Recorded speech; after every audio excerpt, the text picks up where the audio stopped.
अस्सलाम वालेकुम 9 क्लास। आज का टॉपिक हमारे पास है सिग्निफिकेंस ऑफ मियोसिस। मियोसिस की सिग्निफिकेंस क्या है? सिग्निफिकेंस के बारे में बताया किसने था? 1890 में ऑगस्ट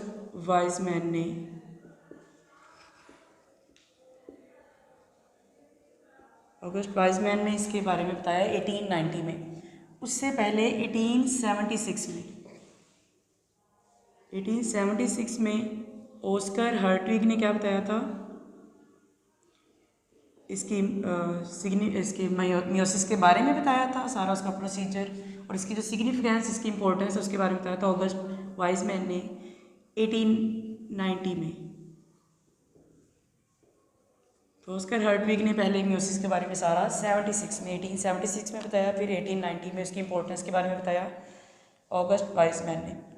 ऑगस्ट वाइजमैन क्या कहता है कि मियोसिस की सिग्निफिकेंस क्या है कि ये जानदारों में जो नेक्स्ट जनरेशन है उसमें क्रोमोसोम नंबर को मेंटेन करती है। नंबर 1 पॉइंट क्या है?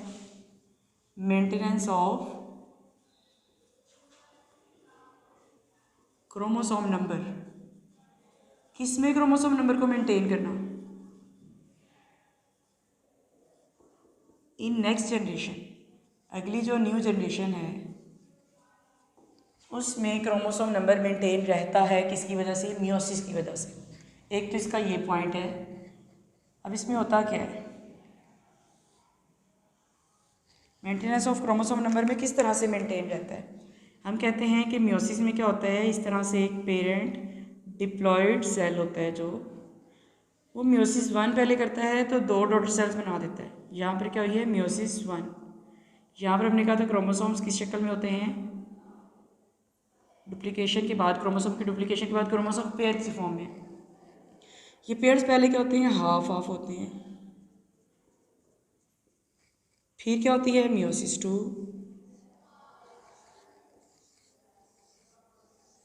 यहाँ पर हो गई मियोसिस 2। ये 2 डॉटर सेल्स आगे से फर्दर डिवाइड होंगे तो इनकी फर्दर क्रोमेटिड सेपरेट हुई, जो हमने डिटेल में पहले ही पढ़ा हुआ है इस तरह से। अब ये बन गए हैं एक ऑर्गेनिज्म में गैमेट्स। जब ये गैमेट्स इस तरह कंबाइन करेंगे, अगर ये मेल गैमेट्स हैं, इसी तरह के दूसरा इसके साथ कोई और गैमेट, ये एक जानदार में 4 डॉटर सेल्स बन रहे हैं ना। इसी तरह से अगर किसी दूसरे ऑर्गेनिज्म में सिमिलरली ऐसे ही कोई गैमेट्स, ये मेल गैमेट है, ये फीमेल गैमेट है, कंबाइन होंगे तो क्या बनेगा? आगे जो ऑर्गेनिज्म बना उसमें क्या है? क्रोमोसोम नंबर उतने ही हैं जितने पेरेंट में थे। पेरेंट के ओरिजिनल जो क्रोमोसोम है वो ये हाफ है और हाफ डुप्लीकेशन हुई थी। जब इसमें भी मियोसिस होगी तो हाफ ये डुप्लीकेट करेंगे तो सिमिलरली उसी तरह से सेम वही प्रोसीजर होगा जब मियोसिस होगी। तो क्या होता है? मियोसिस के दौरान क्रोमोसोम नंबर नेक्स्ट जनरेशन में मेंटेन रहता है। ये किसकी वजह से हो रहा है? मियोसिस की वजह से। फॉर एग्जांपल ह्यूमन में कैसे होता है? ह्यूमन में क्या होता है? जो डिप्लॉयड मदर सेल्स हैं वो इस तरह से हाफ हाफ होते हैं, ये ऐसे गैमेट्स बनाते हैं और उसके बाद मैंने ये बताया कि गैमेट्स कंबाइन होते हैं। न्यू जो सेल बनेगा जिसे हम कहते हैं जाइगोट, इन दोनों के अगर कंबाइन होने से जो सेल बना उसे क्या हमने कहा? फर्टिलाइजेशन के बाद जो ये सेल बन रहा है ये है जाइगोट। जाइगोट में क्या होती जाएगी? माइटोसिस। ये आगे से माइटोसिस करता जाएगा और ग्रो करता जाएगा, तो इसमें आगे क्या होगी? माइटोसिस होगी। तो एक जानदार को डेवलपमेंट के लिए जिसमें प्रोसेस होता है वो है माइटोसिस। उस जानदार ने अपने जैसे आगे जानदार बनाने हैं तो उसमें होगी मियोसिस। तो मियोसिस की सिग्निफिकेंस क्या हुई? इंपॉर्टेंस क्या है? इसकी वजह से नंबर ऑफ क्रोमोसोम अगली जनरेशन में मेंटेन रहते हैं। फॉर एग्जांपल जैसे हमने ह्यूमन में पढ़ा, फंजाई जो फंजाई और प्रोटोजोन्स हैं उनमें क्या होता है? उनमें भी हैप्लॉइड सेल्स बनते हैं। ये डिप्लॉइड था, ये हैप्लॉइड सेल्स बने, ये भी सारे क्या हैं? हैप्लॉइड सेल्स हैं। फंजाई और प्रोटोजोन में हैप्लॉइड सेल्स बनते हैं, लेकिन किसके ज़रिए से? माइटोसिस के ज़रिए से। उसमें मियोसिस नहीं होती है। उसके बाद अगर प्लांट्स में देखें तो प्लांट्स में क्या होता है? प्लांट्स में मियोसिस कैसे होती है? इसकी क्या सिग्निफिकेंस है प्लांट्स में? प्लांट्स में जो एक जनरेशन होती है, 2 जनरेशन होती हैं, उनमें से पहले होती है स्पोरोफाइट जनरेशन। इंडिपेंडेंट जनरेशन है स्पोरोफाइट जनरेशन। स्पोरोफाइट जनरेशन क्या प्रोड्यूस करती है? मियोसिस के अमल से स्पोर्स बनाती है।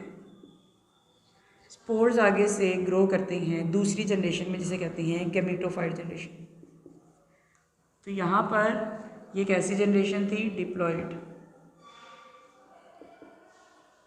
इसने क्या की? मियोसिस। मियोसिस जब भी होगी तो आगे जो भी बनेगा, यहाँ पर स्पोर्स बने तो क्या होंगी? हैप्लॉइड। क्या ये फर्दर मियोसिस कर सकते हैं? नहीं। अब क्या होगी? माइटोसिस होती जाएगी, इनका नंबर बढ़ता जाएगा।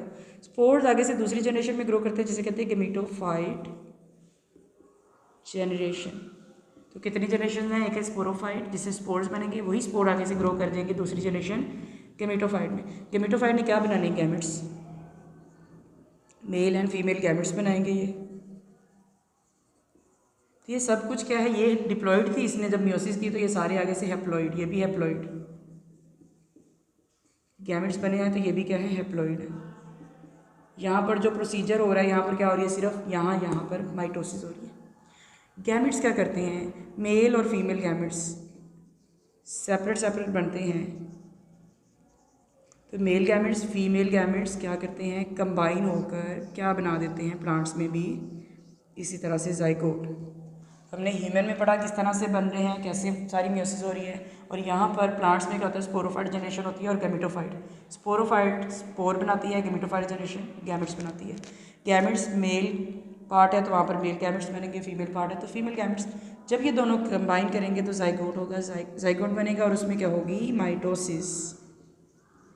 माइटोसिस के ज़रिए से फर्दर ये आगे ग्रो करता जाएगा और क्या बना देगा? फिर स्पोरोफाइट जनरेशन। तो ये सिलसिला चलता भी रहता है इसी तरह से, और ये जनरेशन एक दूसरे के साथ बदलती रहती हैं। इसके बदलने को कहते हैं alternation of generation.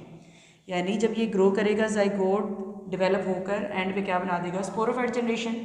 Sporophyte generation में फिर ये प्रोसेस होगा, उससे आगे गैमेटोफाइट जनरेशन बनेगी, गैमेट्स बनेंगे, वो फिर जाइगोट बनाएगा। तो ये प्रोसेस चलता रहता है। तो इसको क्या कहते हैं? अल्टरनेशन ऑफ जनरेशन, यानी दो जनरेशन्स का एक दूसरे के साथ अल्टरनेट होना, ये कहला रहा है alternation of generations.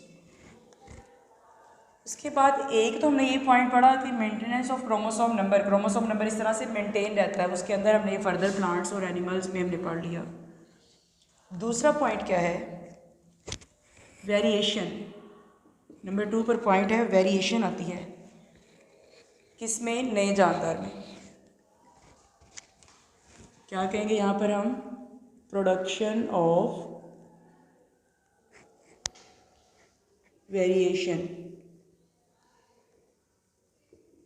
In next generation या नेक्स्ट ऑर्गेनिज्म। नेक्स्ट जनरेशन में जो वेरिएशन आ रही है, जो चेंज आ रहे हैं, वो किसकी वजह से आते हैं? मियोसिस की वजह से। कैसे? जब हमने मियोसिस पढ़ा तो उसकी प्रोफेस पढ़ी थी, तो हमने कहा था कि जो क्रोमोसोम्स हैं, जो पेयर्स की फॉर्म में क्रोमोसोम्स बनते हैं,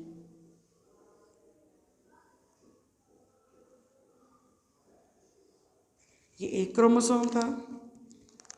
सिमिलरली ये क्या है? दूसरा क्रोमोसोम है इसके साथ।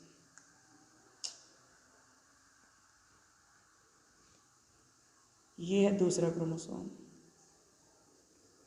क्रोमोसोम एक जो, उसमें कितनी क्रोमैटिड्स होती हैं? 2 सिस्टर क्रोमैटिड्स।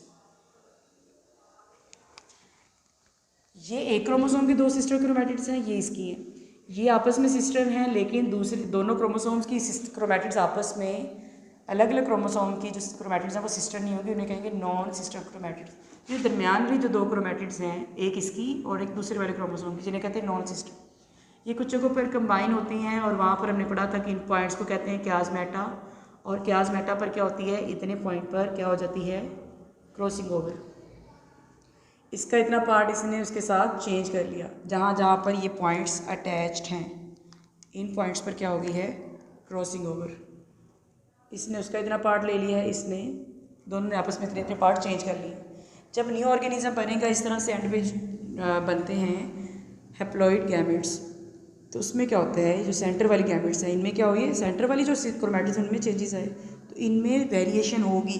अगर ये वाले गैमेट्स आपस में मिलकर जिनमें चेंज आया है वो आगे से नया ऑर्गेनिज्म बनाएंगे, तो उनमें क्या होगी? वेरिएशन आ सकती है।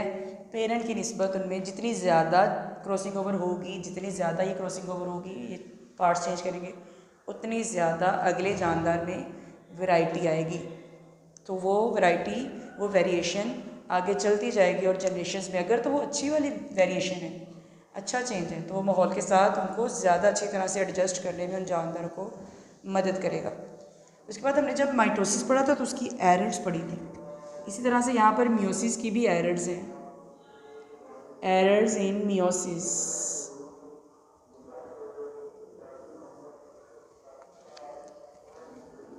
मियोसिस में क्या क्या एरर्स हो सकती हैं? हमने पढ़ा कि जब मियोसिस होती है, पहले मियोसिस 1 और मियोसिस 1 जब हुई तो उसमें एनाफेज 1 होगी। एनाफेज 1 के दौरान क्या होता है, कौन सेपरेट होते हैं? एनाफेज 1 होगी मियोसिस 1 के दौरान, तो कौन सेपरेट हो रहे हैं? क्रोमोसोम्स। एनाफेज 1 में कौन सेपरेट हो रहे हैं?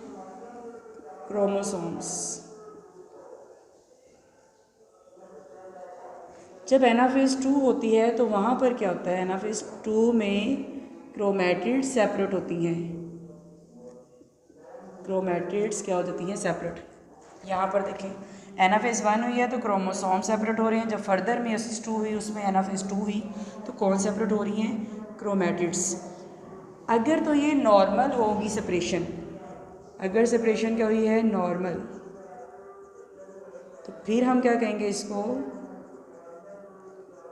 डिसजंक्शन। जंक्शन होता है इकट्ठे होना, डिसजंक्शन यानी सेपरेट होना। अगर सेपरेशन नॉर्मल है तो हम कह रहे हैं डिसजंक्शन। अगर इनमें क्या होगा, यहाँ पर जब एनाफेज 1 हो रही थी तो क्रोमोसोम, ये वाली क्रोमैटिड इधर की बजाय इसने ज़्यादा अट्रैक्शन की तो इधर चली गई, कोई एक क्रोमैटिड इधर की बजाय किसी दूसरी तरफ चली गई। अब जब अगर यहाँ पर बनेंगे तो यहाँ पर क्या होगी? एक ज़्यादा होगी और यहाँ पर एक कम होगी। क्रोमोसोम नंबर क्या हो सकता है इसमें? नॉर्मल से ज़्यादा होगा, इसमें क्या होगा? नॉर्मल से कम। फॉर एग्ज़ाम्पल हम ह्यूमन की एग्ज़ाम्पल लेते हैं। जैसे ह्यूमन में क्या होता है? क्रोमोसोम्स कितने होते हैं? 46 टोटल होते हैं, या अगर पेयर्स में कहें तो वो कितने होते हैं? 23। तो उसमें 46 की बजाय अगर कम है तो 45 हो सकते हैं। अगर इधर ज़्यादा हो जाता है, ये वाला गैमेट आगे कंबाइन करता है, किसी दूसरे के साथ ज़ाइगोट बनाता है, तो क्रोमोसोम नंबर नॉर्मल से क्या हो जाएंगे? ज़्यादा। ये दोनों ही क्या हैं? एबनॉर्मल कंडीशंस हैं। ये किस वजह से हुआ? जब ये खींच रही थी इनको यहाँ पर सेंट्रियोल्स, तो वो ज़्यादा अट्रैक्शन लगाती हैं अगर, तो क्रोमैटिड दूसरी तरफ जाने की बजाय, अपनी तरफ जाने की बजाय दूसरे वाले साइड पर चली जाती है। तो अगर सेपरेशन एबनॉर्मल होगी, एबनॉर्मल सेपरेशन को हम क्या कहते हैं? Non disjunction. Non disjunction. ये दो शॉर्ट क्वेश्चन आ सकते हैं। नॉन डिसजंक्शन से क्या होगा? क्रोमोसोम नंबर कम या ज़्यादा हो सकता है। तो क्या पढ़ा अब हमने? सिग्निफिकेंस में 2 पॉइंट्स थे। क्रोमोसोम नंबर मेंटेन रहता है सिग्निफिकेंस इसकी मियोसिस की वजह से, और मियोसिस क्या करती है? नेक्स्ट जनरेशन में वेरिएशन लाने का बायस बनती है। चेंजेस जो आते हैं नेक्स्ट जनरेशन में मियोसिस की वजह से आते हैं। एरर्स में क्या पढ़ा? अगर सेपरेशन नॉर्मल होगी, एनाफेज 1 में क्रोमोसोम सेपरेट हो रहे हैं, ठीक हो रहे हैं, एनाफेज 2 में क्रोमैटिड सेपरेट हो रही हैं तो सही हो रही हैं, हम क्या कहेंगे? नॉर्मल सेपरेशन को डिसजंक्शन। अगर कोई चेंज ऐसा आएगा कि एबनॉर्मल सेपरेशन हो गई है, क्रोमोसोम नंबर कम या ज़्यादा हो गया किसी तरफ, तो हम क्या कहेंगे? ऐसी कंडीशन को नॉन डिसजंक्शन।